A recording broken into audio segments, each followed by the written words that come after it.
Bom, há economistas e economistas. Em geral, você vê os jornais, você tem um conjunto de economistas que aparecem quase que diariamente dando palpites sobre os assuntos mais irrelevantes, os palpites mais irrelevantes também. E tem alguns economistas que se manifestam algumas vezes, sempre com a criatividade. Nosso entrevistado de hoje, na minha opinião, é um dos mais criativos e consistentes economistas brasileiros, é o professor Rubem Almonacid, que, além de especialista em economia brasileira, é especialista em economia argentina também.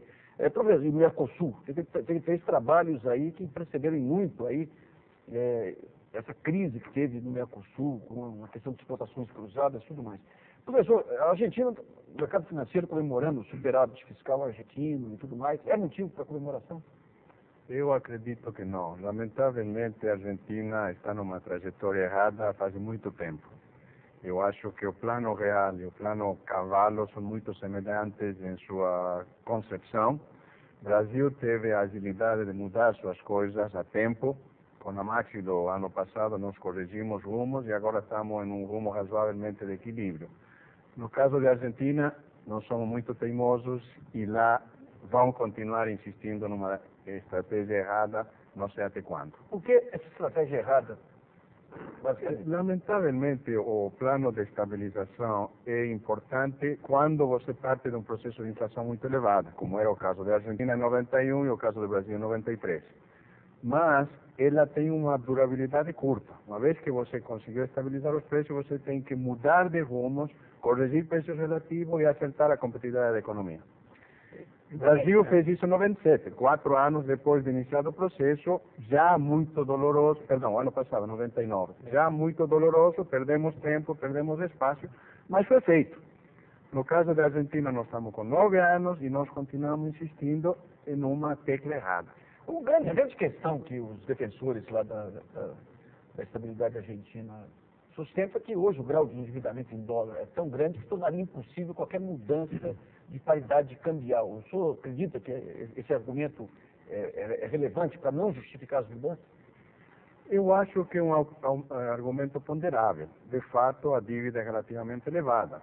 Mas o fato da existência dessa situação não quer dizer que permanecer nessa estratégia não seja pior que atender ao sacrifício e fazer as correções. E a forma de fazer essa mudança, qual seria a forma menos traumática aí, dado o grau de dolarização da economia argentina? Eu acredito que a forma correta, a única que resta à Argentina pelo engessamento que Cavallo estabeleceu na economia, é corrigir preços internos. Mas tem que ser uma correção generalizada, tentando devolver a competitividade que a Argentina precisa para poder continuar funcionando razoavelmente na economia internacional. Para se fazer isso, provavelmente o melhor caminho seja redução de tarifas, redução de impostos, redução de salário, redução de todos os itens que compõem o lado de custo das empresas. Evidentemente, isso pode soar relativamente reacionário. Como vamos reduzir salário? Mas se você reduzir 5% o salário, em vez de reduzir 10 ou 15, como foi feito com os funcionários públicos, só 5, mas generalizadamente... No setor privado. Generalizadamente, todo mundo.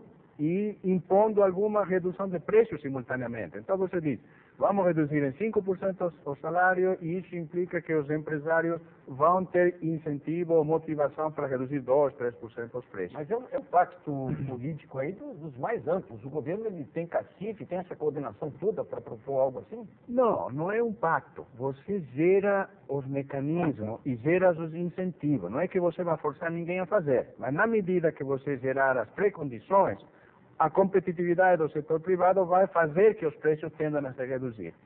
Um outro ponto, professor, tem um trabalho seu que deve sair publicado pela FIP proximamente, falando sobre essa questão da economia americana e do chamado ponto de equilíbrio da economia americana.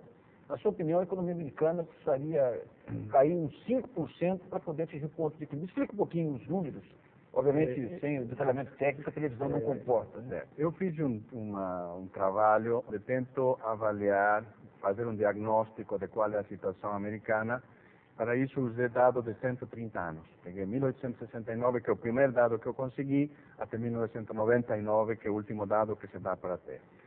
E, analisando o comportamento do PIB nesse período todo, você pode ver que ele tem oscilado com relação a uma tendência de equilíbrio, que é o que descreve a trajetória que a economia idealmente deveria seguir. Neste momento, a economia americana está uns 5% acima dessa trajetória ideal. Mas a trajetória, mesmo com mudanças de padrão tecnológico e tudo, essa linha é possível se manter? Veja, não é a primeira vez que está havendo mudanças tecnológicas. Essas mudanças tecnológicas são contínuas, aconteceram sempre ao longo dos anos. Nós tendemos a olhar miopicamente o que acontece na economia.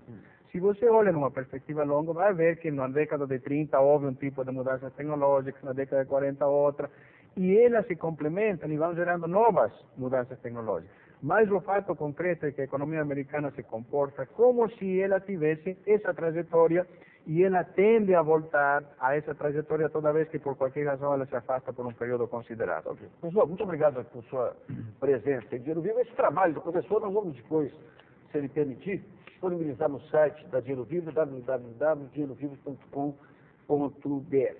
E vamos ficando por aqui. Uma boa noite.